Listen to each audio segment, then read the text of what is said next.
Hi అండి అందరికీ. Welcome to KS blogs. ఈరోజు టమాటా నిల్వ పచ్చడి చేస్తున్నాను. కేజీన్నర టమాటాలు తీసుకున్నానండి.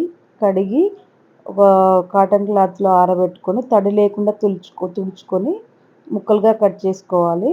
స్టవ్ ఆన్ చేసుకొని కడాయి పెట్టుకొని ముక్కలుగా చేసుకున్న టమాటా ముక్కలు అందులో వేసుకొని కడాయిలో వేసుకోవాలి. తడి లేకుండా ఉంటేనే బూజు పట్టదండి, నిల్వ ఉంటుంది. ఇది 1 మంత్ వరకు నిల్వ ఉంటుంది.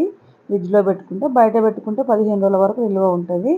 తగినంత పసుపు వేసుకోవాలి. 50 గ్రాముల చింతపండు వేసుకోవాలి. వేసుకొని కలుపుకొని స్టవ్ సిమ్లో పెట్టుకొని మగ్గనివ్వాలి. ఇది చాలా టైం పడుతుందండి, 1 అవర్ వరకు పడుతుంది. ఇది కావాల్సిన ఇంగ్రీడియంట్స్: వెల్లుల్లిపాయ 100 గ్రాముల వెల్లుల్లిపాయలు తీసుకోవాలి. జీలకర్ర, ఆవాలు, ఎండుమిరపకాయలు, కరివేపాకు తీసుకోవాలి. ఇది మగ్గినాక ఎలా ఉందో చూడండి. వాటర్ అంతా ఇంకిపోయేంత వరకు ఉంచాలి, నిల్వ ఉండడానికండి. ఇది కచ్చాపచ్చాగా మిక్సీ వేసుకోవాలి. కచ్చాపచ్చాగా మిక్సీ వేసుకుంటేనే బాగుంటుంది, లేకపోతే టమాటాలుగా ఉంటుంది. స్టవ్ ఆన్ చేసుకొని కడాయి పెట్టుకొని ఆయిల్ వేసుకోవాలి. ఆయిల్ వేసుకొని కచ్చాపచ్చాగా దంచి పెట్టుకున్న వెల్లుల్లిపాయ ముద్ద అందులో వేసుకొని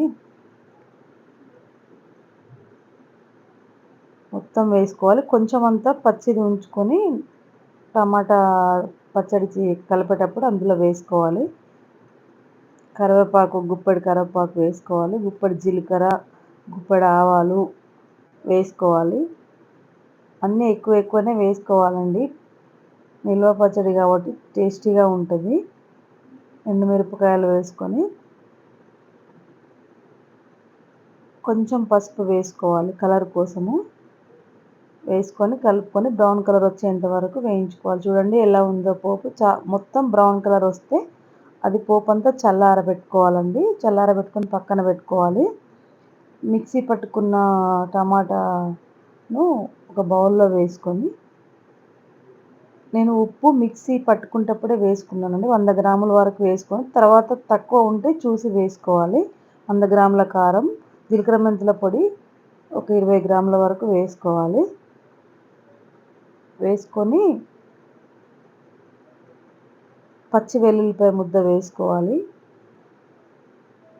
పోపంతా అందులో వేసుకొని మొత్తం కలుపుకొని చూడండి ఎలా ఉంటుందో. మీరు కూడా చేసుకొని ఎలా వచ్చిందో కామెంట్ బాక్స్లో కామెంట్ చేయండి. Please subscribe, like, share, comment చేయండి.